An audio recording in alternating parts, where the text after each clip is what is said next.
Gaston Miron, Les siècles de l'hiver. Le gris, l'agacé, le brun, le farouche. Tu craques dans la beauté fantôme du froid. Dans les marées de bouleaux, les confréries d'épinettes, de sapins et autres compères. Parmi les rocs occultes et parmi l'hostilité. Pays chauve d'ancêtres, pays. Tu déferles sur des milles de patience à bout, en une campagne affolée de désolement, en des villes où ta maigreur calcine ton visage, où tous nos amours vidés de leurs meubles, nous comme empesés d'humiliation et de mort. Et tu ne peux rien dans l'abondance captive, et tu frissonnes à petit feu dans notre dos.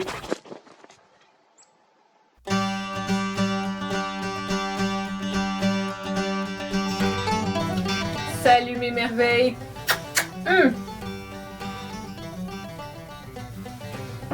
Comment ça va? Moi, de mon côté, je me sens plutôt osseuse ces temps-ci. J'ai vraiment de la misère physiquement, mais je suis vraiment de bonne humeur parce que même si l'hiver déferle présentement sur ma campagne affolée de désolement, ben ça m'empêche pas de rêver au printemps. Cette année, je vais avoir le premier vrai potager de toute ma vie d'adulte. Puis si je veux le réussir, je pense que c'est important que je le planifie méticuleusement. Afin de vous aider à planifier votre propre potager, j'ai décidé de vous partager cette semaine mon cahier de charge ainsi que le plan de mon jardin. Et j'ai décidé de faire cette capsule-là en français parce que le jardinage est un hobby qui est quand même assez spécifique à la région de celui ou celle qui le pratique en raison des zones de rusticité et aussi la plupart des ouvrages et des ressources que j'ai utilisés pour préparer mon jardin cette année, eh bien ce sont des ressources québécoises. Avant de commencer, je pourrais peut-être vous faire une petite liste des sources que j'ai utilisées pour planifier mon potager. Sur internet, on a le semencier WH Perron qui nous offre une grille des plantes amies et des plantes ennemies. Ça, c'est vraiment pratique parce que c'est pas toutes les plantes qui poussent bien ensemble. Certaines vont s'aider. C'est le cas, par exemple, des tomates et du basilic, mais certaines vont se nuire. C'est le cas, par exemple, des tomates et des piments. Je vais mettre tous ces liens-là dans la boîte de description ci-dessous. Vous allez peut-être mal utiliser cette ressource-là, mais l'affaire, c'est que j'ai des tournesols dans mon potager. Et le tournesol est une plante qui a un taux de toxicité assez fort et il y a très peu de plantes qui peuvent résister à l'effet toxique des tournesols. Donc quand on plante des tournesols, on les plante à un endroit puis on les laisse là. D'année en année, on va toujours planter les tournesols au même endroit, sinon on va se ramasser avec du sol toxique un peu partout puis il n'y a plus rien qui va pousser. Il existe une liste de plantes qui résistent donc à la toxicité des tournesols. Je vais glisser ça dans la boîte de description ci-dessous si jamais ça vous intéresse de planter des tournesols cette année. Ensuite de ça, je me suis basée sur 3 livres de jardinage qui ont été faits au Québec. Alors, le premier, c'est Le potager le plus simple au monde. Tous les meilleurs trucs enfin rassemblés. C'est publié chez Pratico Éditions dans la collection Je jardine. Il y a tout plein d'outils super pratiques là-dedans, les ondes de rusticité par exemple. J'ai vraiment trouvé plein de trucs là-dedans. Donc si vous en êtes à votre premier potager comme moi, je vous conseille fortement cet ouvrage-là parce que ça couvre quand même pas mal tout ce qu'on a besoin pour faire un potager de base, là, je dirais. Après ça, on a le guide du potager par Benoît Prieur. C'est sorti aux éditions de l'Homme. Et ça a été offert en 95 à mon mari par Julie et Stéphane. Donc, qui que vous êtes, Julie et Stéphane, je vous remercie beaucoup pour cet ouvrage parce que ça m'a vraiment beaucoup aidé. Bien sûr, ces ouvrages-là se recoupent un petit peu. Et enfin, celui-ci, c'est vraiment l'ouvrage que j'ai le plus utilisé pour la planification de mon potager.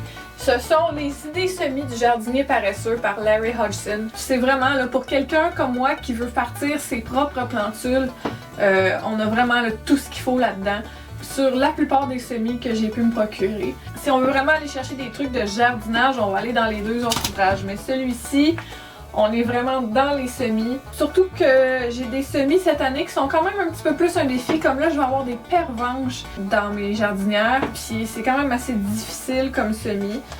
Donc, ils ont toutes les instructions là-dedans. On a une section sur les fleurs annuelles. On a aussi une section sur les bisannuelles et une section sur les vivaces. Ensuite, les fines herbes et enfin les légumes.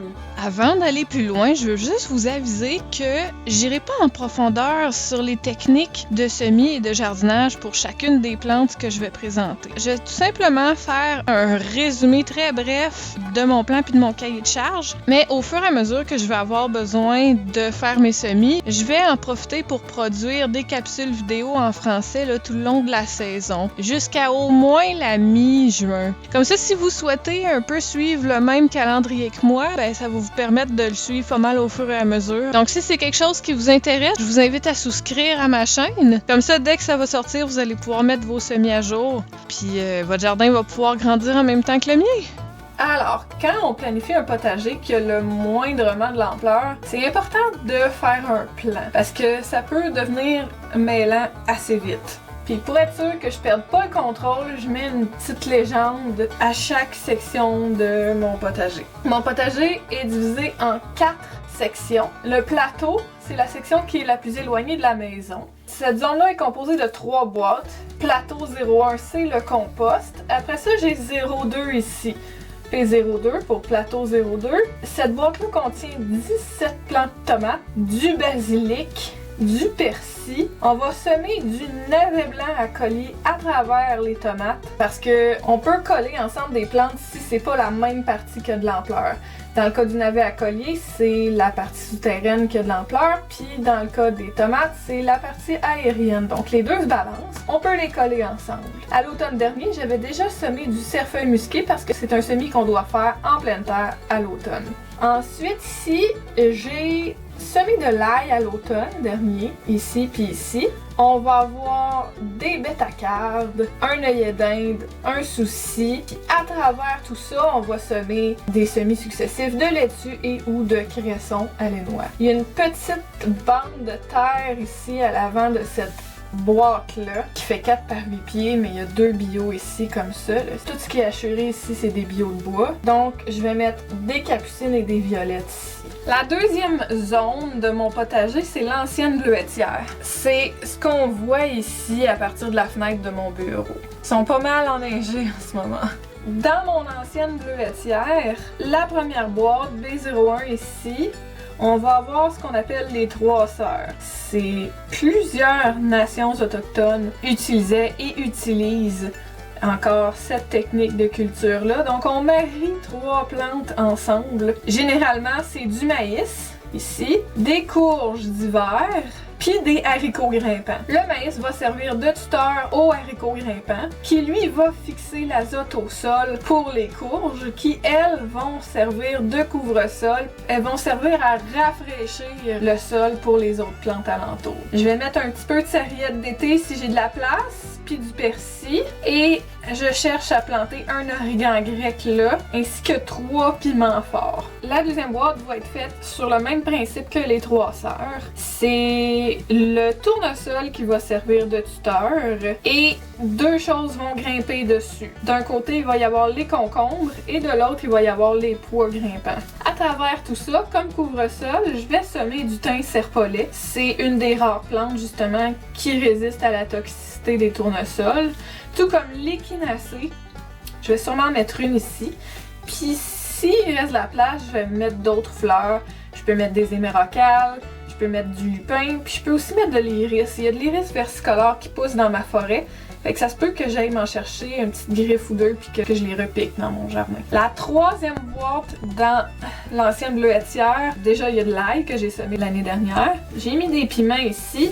Puis j'ai mis des tomates ici. Ça c'est pour tomates. Comme les piments et les tomates sont des plantes ennemies, mais que les deux sont amis avec le basilic, je les ai séparés d'une belle petite rangée de basilic. J'en ai mis là aussi du basilic. Ici on a quelques capucines et des violettes ou pensées comestibles, de la ciboulette à l'ail et de la ciboulette ordinaire. À travers tout ça, on va semer de la laitue et ou du cresson alénois en semis successifs. Encore une fois, par exemple avec l'ail, on va balancer, on peut semer de la laitue à travers l'ail direct parce que l'ail va prendre de la place sous terre, tandis que la laitue va prendre de la place sur terre. C'est les parties aériennes qui comptent là-dedans. Fait que les deux se balancent. Ensuite de ça, la troisième zone, c'est le champ, qui est, je dirais, à côté de l'entrée chez nous. Il y a 2 boîtes pour l'instant, puis ils sont atypiques. Celle-là a fait 8 pieds par 8 pieds, puis celle-là a fait à peu près 7 pieds par 8 pieds, ou 6 pieds par 8 pieds, je suis plus trop sûre. La grosse boîte, on va mettre une échinacée au milieu, puis on va faire un motif en X ici. Dans les 4 coins, on a des cucurbitacées. Il va y avoir des zucchini ici puis ici. Puis il va y avoir des pâtes citron ici puis ici. Ensuite de ça, à chaque coin vers le centre, je vais envoyer des soucis. Ensuite de ça, 4 piments. Un là, un là, un là puis un là. Et enfin, des œillets d'Inde vers le milieu, des marigolds. Après ça, dans ce sens-là, je vais faire des rangées successives d'épinards et de radis. Et dans ce sens-là, je vais faire des rangées successives de laitue et de carottes, suivant le même principe là, de balancer les parties souterraines puis les parties aériennes. Dans la deuxième boîte, je vais mettre soit juste du cosmos, c'est une fleur comestible, ou moitié-moitié cosmos puis moitié-moitié mélange de fleurs. J'ai acheté là, des petits mélanges de fleurs de type fleurs des champs là, chez Floralie Jouvence. Je vais avoir 3 jardinières de pétunia puis 3 jardinières de pervenche. Je vais avoir une petite plate-bande de gloire du matin aussi.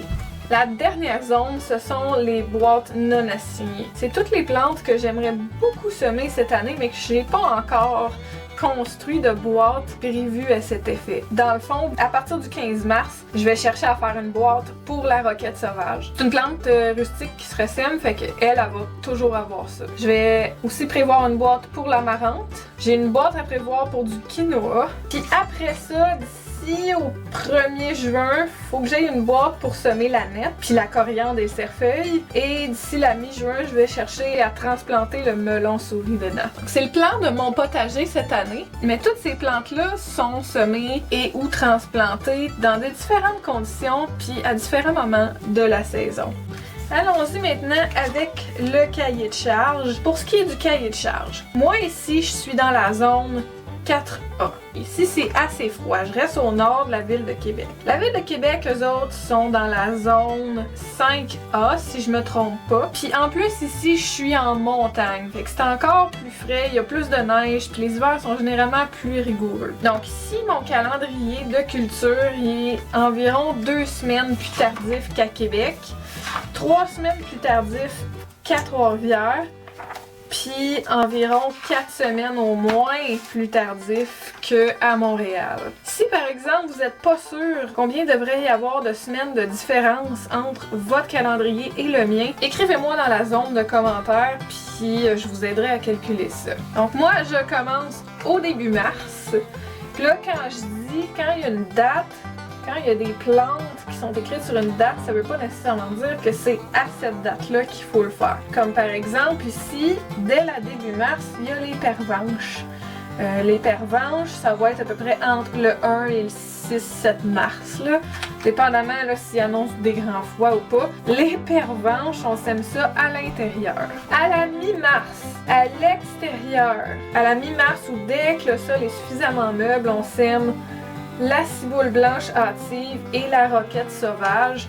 C'est des plantes très rustiques qui tolèrent le froid, donc on peut y aller. S'il annonce des grosses neiges, on mettra une couverture par-dessus, il n'y a pas de problème. Ça peut tolérer le gel. Comme par exemple, la ciboule blanche hâtive, là, vous allez pouvoir semer ça là, à partir du mois de février, mettons à Montréal. Là. À l'intérieur, on va aussi semer les pétunias et les piments à la mi-mars. Pour les plantes qui vont avoir besoin de germer à l'intérieur, je vais me fabriquer un germoir, puis je vais sûrement publier une vidéo là-dessus dans les prochaines semaines. Au début du mois d'avril, dès que la terre est suffisamment meuble, on va semer le radis-melon à l'extérieur dans notre grosse boîte ici là, avec les épinards puis tout ça. D'après moi, parce qu'ici c'est plus froid, d'après moi ça va peut-être plus aller ici le 8. Et les épinards, on peut aussi les partir assez de bonne heure vers le début mi-avril. L'épinard peut aller jusqu'à moins 6 degrés Celsius. Bon, ici c'est peut-être un petit peu plus froid que ça, fait que ça va peut-être aller à la mi-avril. Mais les épinards, ça tolère vraiment le froid, fait qu'allez-y au toast, il n'y a pas de problème. Après ça, à la mi-avril, à l'intérieur, on va semer l'origan grec, les soucis et les tomates. Au mois de mai, il y a déjà pas mal plus d'action. Donc au début mai, à l'intérieur, on va semer le basilic, le quinoa et les œillets d'Inde, les marigolds. Et là, j'avais marqué épinards début mai, Fait que si jamais là, je vois que s'il y a eu trop de neige au mois d'avril, ben ça ira au début mai. Après ça, un petit peu plus tard au début mai, dans la semaine du 7, on a à l'intérieur les courges d'hiver, les courges d'été, les pâtissons, ces affaires-là. Et à la mi-mai, à l'intérieur, on a les autres cucurbitacées, c'est-à-dire le melon souris et les concombres. À l'intérieur, on va aussi partir le traitement au froid de l'échinacée. Ça dure 4 semaines. Je suppose qu'il faut les mettre au frigo. Je suis pas rendue là encore, je vais faire mes vérifications. J'ai déjà mes semis, puis on va faire ça au printemps. À l'extérieur, à la mi-mai, on peut semer le navet blanc et les tournesols. C'est des semis qui prennent quand même un petit peu la fraîcheur, fait qu'il ne devrait pas y avoir de problème. Vers la fin mai, entre le 21 et le 28, à l'intérieur, on va partir les semis de capucine. Et à l'extérieur, tout ce qui est cresson, laitue, carottes, pois, bêta-carde, ciboulette, persil, cosmos, ça peut aller vers la fin mai. Et enfin, on a le mois de juin.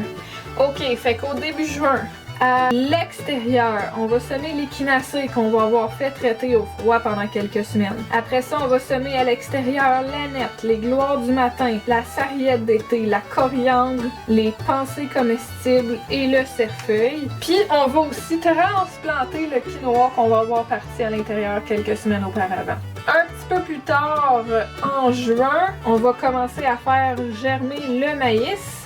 Et on va aussi transplanter à l'extérieur les soucis et les capucines.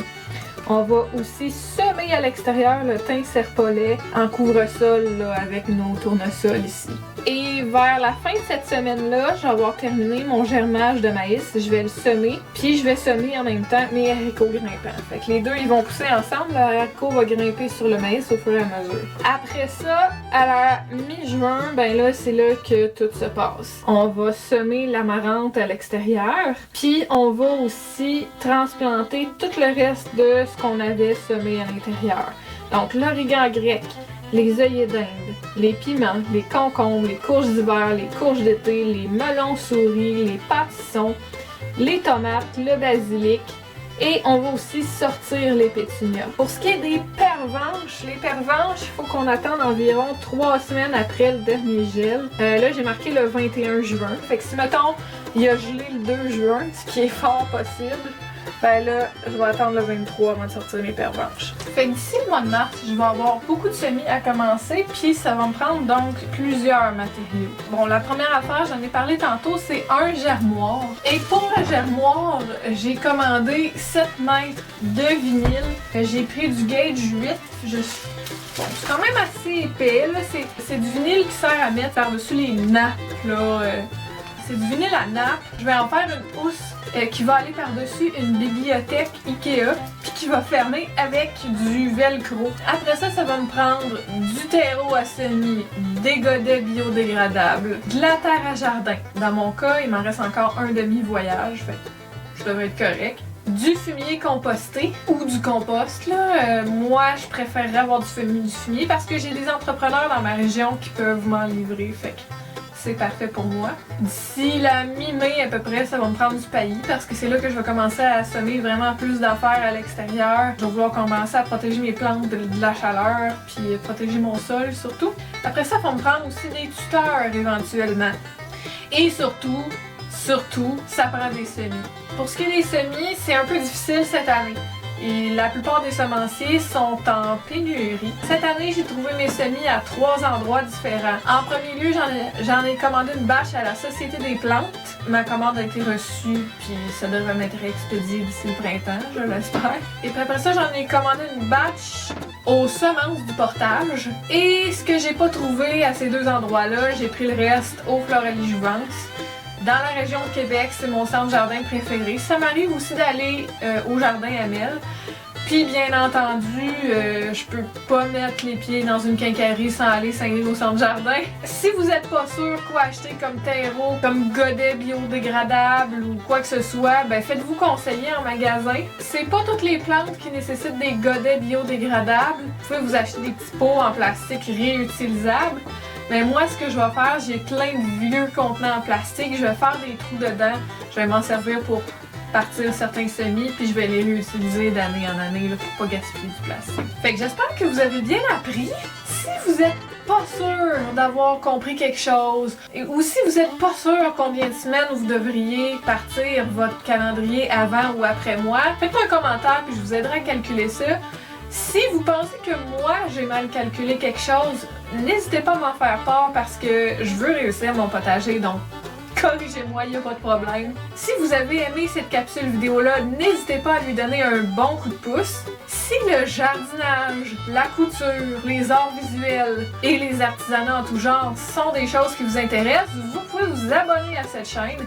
Et vous pouvez également consulter ma page Instagram à Galkanglikai Regina. Je vais mettre bien entendu le lien vers mon profil dans la boîte de description ci-dessous. Et je vous remercie beaucoup d'avoir été avec moi cette semaine. Je vous dis prenez grand soin de vous et on se voit la semaine prochaine. Bye!